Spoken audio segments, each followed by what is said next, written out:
buenos días. El día de hoy vamos a hacer otro ejercicio de lectura. Vamos a trabajar el texto Homo Videns, la sociedad teledirigida de Giovanni Sartori. Nos vamos a concentrar inicialmente en el capítulo Homo Sapiens. Homo Sapiens. De este modo clasificaba Linneo a la especie humana en su sistema de la naturaleza, de 1758. Fisiológicamente, el Homo sapiens no posee nada que lo haga único entre los primates. Lo que hace único al Homo sapiens es su capacidad simbólica, lo que indujo a Ernest Cassirer a definir al hombre como un animal simbólico. Cassirer lo explica así: el hombre no vive en un universo puramente físico, sino en un universo simbólico. Lengua, mito, arte y religión son los diversos hilos que componen el tejido simbólico. Cualquier progreso humano en el campo del pensamiento y de la experiencia refuerza este tejido. La definición del hombre como animal racional no ha perdido nada de su valor, pero es fácil observar que esta definición es una parte del total, porque al lado del lenguaje conceptual hay un lenguaje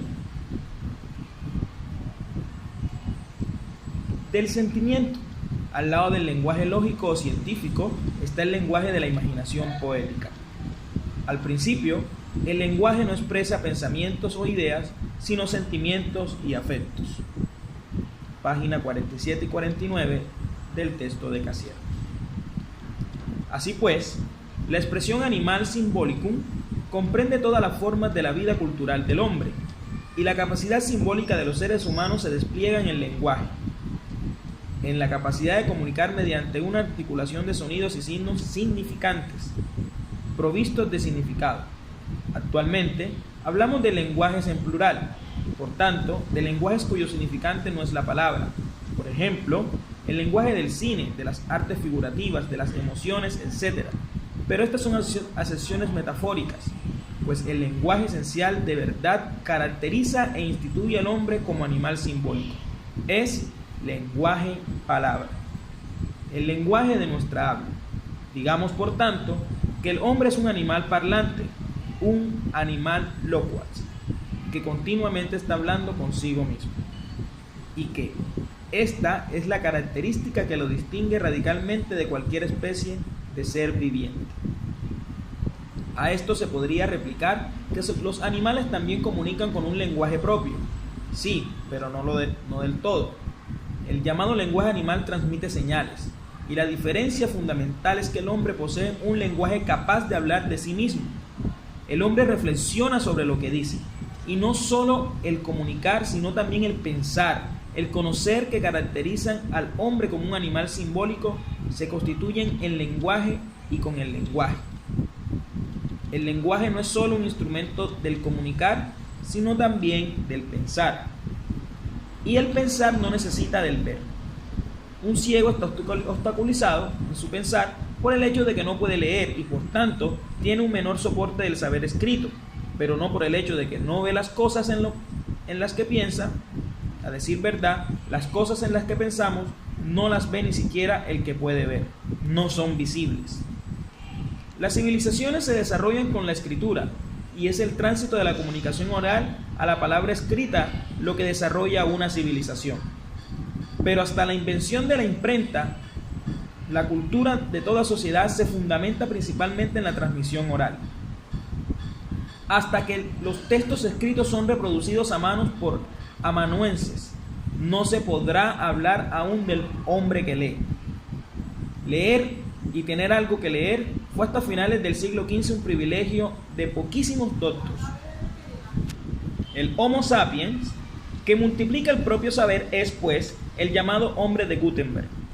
Es cierto que la Biblia impresa por Gutenberg entre 1452 y 1455 tuvo una tirada de 200 copias, pero aquellas 200 copias se podrían reimprimir.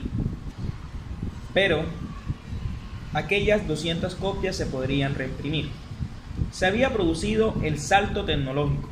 Así pues, es con Gutenberg con quien la transmisión escrita de la cultura se convierte en algo potencialmente accesible a todos. El progreso de la reproducción impresa fue lento, pero constante. y culmina en el siglo XVIII y XIX, con la llegada del periódico que se imprime todos los días, el diario.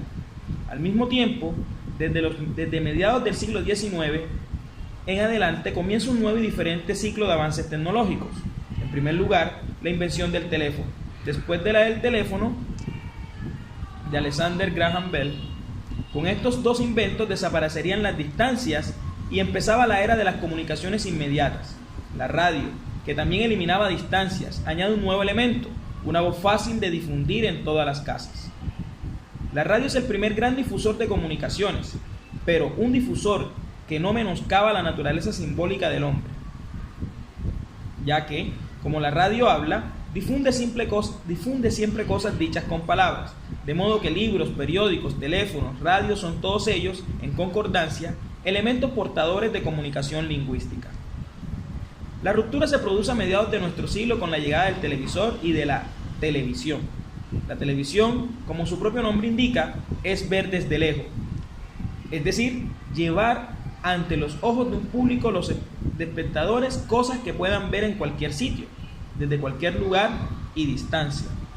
Y en la televisión, el hecho de ver prevalece sobre el hecho de hablar, en el sentido de que la voz del medio o de un hablante en secundaria está en una función de la imagen, comenta la imagen. Y, como consecuencia, el telespectador es más un animal vidente que un animal simbólico. Para él, las cosas representadas en imágenes cuentan y pasan más que las cosas dichas con palabras. Y esto es un cambio radical de dirección, porque mientras que la capacidad simbólica distancia al Homo sapiens del animal, el hecho de ver lo acerca a sus capacidades ancestrales, el género al que pertenece la especie del Homo sapiens.